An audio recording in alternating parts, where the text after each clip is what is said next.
जय हिंद साथियों, पुनः आपका स्वागत है मेरे चैनल पर। और आज की वीडियो में आपसे बात करने वाला हूं एक दिवसीय होने वाले वेबिनार के संदर्भ में। इस वेबिनार का विषय, संस्थान का नाम और समय और तारीख सब आपको बताई जाएगी। और मूल रूप से ये वेबिनार का जो विषय या थीम है वो भारतीय भाषा और एक भारतीय ग्रंथ जिसका नाम है श्रीमद् भागवत गीता, इन दो विषयों को लेकर केंद्रित होने वाला है। तो और सभी जानकारियों के लिए वीडियो को पूरा आपको देखना पड़ेगा। डिस्क्रिप्शन बॉक्स में मैंने ज्वाइनिंग का लिंक आपको दे दिया है। चाहें तो ज्वाइनिंग के लिंक पे क्लिक करके फॉर्म भर के वीडियो छोड़ के चले जा सकते हैं, अन्यथा जिसको ज़रूरत हो वीडियो पूरा देखें। कोई आपत्ति नहीं है मुझे और कोई प्रेशर नहीं है आपके ऊपर कि वीडियो को पूरा देखें, क्योंकि जिसको ज़रूरत होती है वह वेबिनार और सेमिनार को पूरा भी अटेंड करता है और जिसको ज़रूरत होती है वह वीडियोज़ को पूरा भी देखता है। तय करना है आपको, मेरा कोई दबाव नहीं है। दिल्ली विश्वविद्यालय का एक महाविद्यालय जिसका नाम है हंसराज कॉलेज, उसके तत्वावधान से होने वाला है एक दिवसीय वेबिनार जिसकी तारीख है 12 जून 2020, दोपहर 12 बजे से होने वाला है ये वेबिनार। ध्यान रखिएगा, दोपहर 12 बजे है, रात्रि 12 बजे नहीं है। 12 जून को होने वाला है। गूगल मीट जो ऐप है उस पर आप इसको ज्वाइन कर सकते हैं। गूगल मीट का भी लिंक यानी कि ज्वाइनिंग का लिंक मैंने आपको दे दिया है डिस्क्रिप्शन बॉक्स में, वह भी है, उस पर भी जाके आप सभी इसमें ज्वाइन हो सकते हैं। अब आती है विषयों पे और वक्ताओं पे बात। पहला विषय मैंने आपको बताया कि भाषा है, तो पूरा विषय यह है कि आधुनिक भारतीय भाषाओं की विविधताओं में एकता या विविधता में एकता, जिसे हम बोलते हैं भारत में कई मल्टी लैंग्वेजेस बोली समझी जाती हैं, लेकिन सभी भाषाओं में कुछ ना कुछ कॉमन चीज़ें होती हैं, एकताएँ होती हैं। तो वह भारतीय भाषा में क्या है, इसकी गहरी समझ रखने वाले एक विद्वान प्रोफेसर कमलकांत मिश्रा, पूर्व निदेशक राष्ट्रीय संस्कृत संस्थान नई दिल्ली से संबंध रखते हैं, उनका वक्तव्य आपको सुनने को मिलेगा, प्रोफेसर कमलकांत मिश्र जी का। मैं स्वयं गुरुवार से एक दो बार भेंट हो चुकी है कुछ चर्चाओं के संदर्भ में। जब दिल्ली विश्वविद्यालय का छात्र था, संस्कृत और संस्कृत ग्रंथों को लेकर मैं कुछ काम कर रहा था और प्राकृत भाषा को लेकर तब मेरी मुलाकात हुई थी। तो मैं कह सकता हूँ वक्ता की दृष्टि, वक्ता की थिंकिंग और वक्ता का वर्तमान परिस्थितियों में वक्तव्य को देना बहुत ही कारगर है, क्योंकि आज के समय में भारतीय भाषाओं की जिसको समझ है तो कह सकते हैं वह भारत को समझता है। क्योंकि जब रामविलास शर्मा और कार्ल मार्क्स जैसा विद्वान, ये दोनों ही विद्वान जब ये कहते हैं, राम मनोहर लोहिया दोनों को लेकर एक पुस्तक भी लिख देते हैं, उसमें जिक्र है कि राम मनोहर लोहिया, रामविलास शर्मा, भीमराव अंबेडकर और कार्ल मार्क्स, ये चारों विद्वान कहीं ना कहीं मानते हैं कि किसी भी देश, संस्कृति, सभ्यता को समझने के लिए उसकी नींव पहली और आखिरी होती है तो वह भाषाएं होती हैं। इसलिए भाषाओं की समझ आपको बहुत कुछ सिखलाने का प्रयास भी करती है।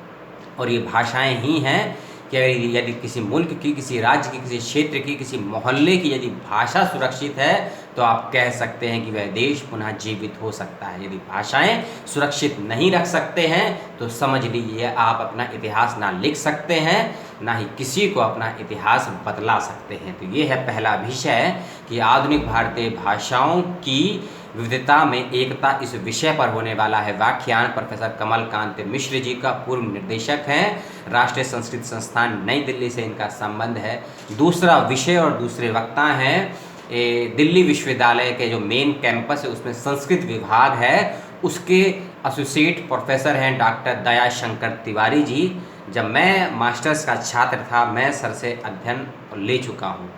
मैं एज अ गुरुवर, एज अ संस्कृत व्याकरण के रूप में और संस्कृत शास्त्र के रूप में कुछ महीनों का मैं अध्ययन ले चुका हूँ। तो सर की सहजता, शब्दों को और वाक्यों को प्रस्तुत करने की शैली और सहजता बहुत ही लाभप्रद आपके लिए है और आपको मंत्र मुक्त कर देगा उनका वक्तव्य। क्योंकि जब सर बोलना स्टार्ट करते हैं तो उन आचार्य के शब्दों के जो भाव हैं वो आपको अपने से जोड़ने के लिए प्रेरित करते हैं। क्योंकि आप सुनिए तब विश्वास करिए, क्योंकि गुरुवर का जो विषय है वह है कि तनाव मुक्त कैसे हो सकते हैं और उसका माध्यम है श्रीमद् भागवत गीता। अब श्रीमद् भागवत गीता के विषय में बहुत सी धारणाएं, बहुत सी अवधारणाएं, बहुत से दृष्टिकोण एंड बहुत से एनालिटिकल व्यू भी आपके समक्ष होंगे। तो श्रीमद् भागवत गीता में से आप किस प्रकार से अपने लिए उपयोगी सामग्री को प्राप्त कर सकते हैं और किस हद तक एक छात्र यानी कि एक स्टूडेंट एक शिक्षक, एक परिवार का व्यक्ति, एक आम व्यक्ति, एक नौकरी पेशा व्यक्ति, किसी भी फील्ड का व्यक्ति उस ग्रंथ से किस प्रकार से अपने लाभदायक चीज़ें प्राप्त कर सकता है, इस विषय पर दयाशंकर तिवारी जी का व्याख्यान होने वाला है। आप आचार्य जी को भी सुने। और पूरे कार्यक्रम की संयोजिका 2 व्यक्ति हैं, प्रोफेसर डॉक्टर प्रभांशु ओझा जी हैं। प्रभांशु ओझा जी हैं, सहायक प्रोफेसर हैं हंसराज महाविद्यालय में, एवं हंसराज महाविद्यालय की ही प्राचार्य या प्रोफेसर रमा सिंह मैम जी, ये 2 इसमें संयोजिका भी हैं, आयोजिका भी हैं और विशेषज्ञ के रूप में भी कह सकते हैं। तो हंसराज कॉलेज लगातार प्रतिदिन या प्रति वीक कुछ ना कुछ करवा रहा है। आप उसके हंसराज का ऑफिशियल पेज पर देखते भी रहे होंगे, अटेंड भी किया होगा। लिंक में मैं डिस्क्रिप्शन बॉक्स में हंसराज कॉलेज के FB पेज का भी ऑफिशियल लिंक आपको दूंगा। इस वेबिनार को यदि आप गूगल मीट पर नहीं जुड़ पाते हैं, किन्हीं वजहों से रजिस्ट्रेशन फुल हो जाता है, तो आप फेसबुक लाइव के माध्यम से भी आप वहाँ सुन सकते हैं, अपना बायोडाटा वहाँ भी दे सकते हैं और फीडबैक फॉर्म वहाँ भी जमा कर सकते हैं और आपको ई प्रमाण पत्र वहाँ से भी प्राप्त हो जाएगा। तो ऐसा ज़रूरी नहीं है कि आप गूगल मीट पर नहीं जुड़ पाए तो आपको लाभ नहीं होगा, लाभ दोनों जगह से समान रूप से मिलेगा। तो हंसराज कॉलेज द्वारा आयोजित इस 1 दिवसीय वेबिनार में आप सभी शामिल हों, जो कि होने वाला है 12 जून को दोपहर 12 बजे से। इस बात का ध्यान रखें, 12 एंड 12 24 होते हैं और राष्ट्रीय ध्वज में भी जो अशोक स्तंभ है उसमें भी 24 तीलियाँ होती हैं, इस बात का रखिए ध्यान। और भारतीय संविधान में जो भाषाओं को मान्यता दी गई है उसकी संख्या है 22, इस बात का भी ध्यान रखिए। तो भारतीय भाषाओं के संदर्भ में, संविधान में दी हुई भाषाओं के संदर्भ में, और भाषा कैसे संस्कृति सभ्यता की संरक्षक हो सकती है, और एक धार्मिक ग्रंथ किसी एक धार्मिक ग्रंथ से संबंधित एक विशेष धर्म का उस पर अधिकार नहीं है, वह धर्मों का अधिकार है, क्योंकि उसके जो ग्रंथ में दिए गए श्लोक हैं वे हर व्यक्ति पर समान रूप से लागू होते हैं, क्योंकि विश्व की जो भी थ्योरी होती है हर व्यक्ति पर समान रूप से लागू होती है। मौसम या देश देखकर कोई भी नियम, कोई भी कानून लागू नहीं होता है।